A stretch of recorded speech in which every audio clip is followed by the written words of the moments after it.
প্রায় ২ দশক পর রাষ্ট্র ক্ষমতায় ফিরছে বাংলাদেশ জাতীয়তাবাদী দল বিএনপি। ত্রয়োদশ জাতীয় সংসদ নির্বাচনে নিরঙ্কুশ বিজয়ের পর মঙ্গলবার প্রধানমন্ত্রী হিসেবে শপথ নিতে যাচ্ছেন বিএনপি চেয়ারম্যান তারেক রহমান। কিন্তু এখন সবার মুখে একটাই প্রশ্ন, কোথায় থাকবেন নতুন প্রধানমন্ত্রী?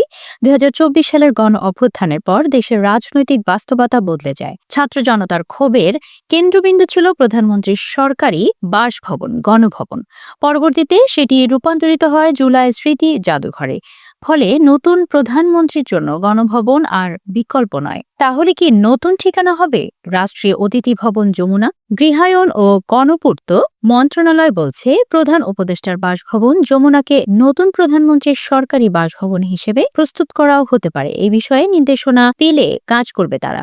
গণপূর্ত অধিদপ্তরের প্রধান প্রকৌশলী মোহাম্মদ খালিকুজ্জামান চৌধুরী বলেন, যমুনা সুরক্ষিত রয়েছে। নির্দেশনা পেলে খুব দ্রুততম সময়ের মধ্যে যমুনাকে নতুন প্রধানমন্ত্রীর বাসভবন হিসেবে প্রস্তুত করতে পারব। তবে শুধু যমুনা নয়, নতুন করে প্রধানমন্ত্রীর জন্য একটি আধুনিক ও স্থায়ী সরকারি বাসভবন নির্মাণের পরিকল্পনাও চলছে বলে জানিয়েছে মন্ত্রণালয়।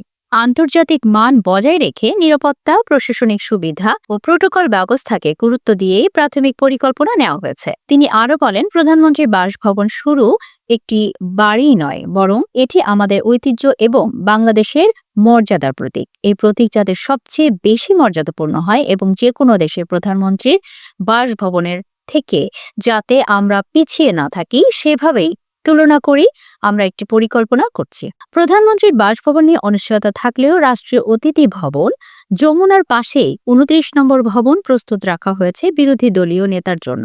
৯০-এর দশকে এই ভবনটি বরাদ্দ ছিল তৎকালীন বিরোধী নেতাদের জন্য। ত্রয়োদশ জাতীয় সংসদ নির্বাচনে নিরঙ্কুশ বিজয়ের পর মঙ্গলবার প্রধানমন্ত্রী হিসেবে শপথ নিচ্ছেন বিএনপি চেয়ারম্যান তারেক রহমান। বর্তমানে তিনি থাকছেন গুলশানের ১৯৬ নম্বরের ভাড়া বাসায়। দায়িত্ব নেওয়ার পর তিনি সেখানেই থাকবেন নাকি অন্য কোথাও, তা নির্ভর করবে একান্তই তার সিদ্ধান্তের উপর।